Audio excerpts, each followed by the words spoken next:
वाढोणा येथील सरपंच प्रशांत हुडे यांचा अपघातात दुर्दैवी मृत्यू. कुर्हा नजीक झाला अपघात, पिकअपला दिली धडक.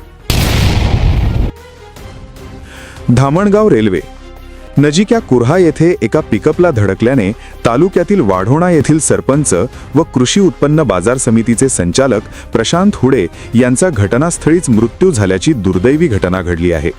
दरम्यान सदर अपघातात त्याच्या समवेत असलेले अंजनसिंगी येथील प्रितेश काळे हे किरकोळ जखमी झाले आहेत.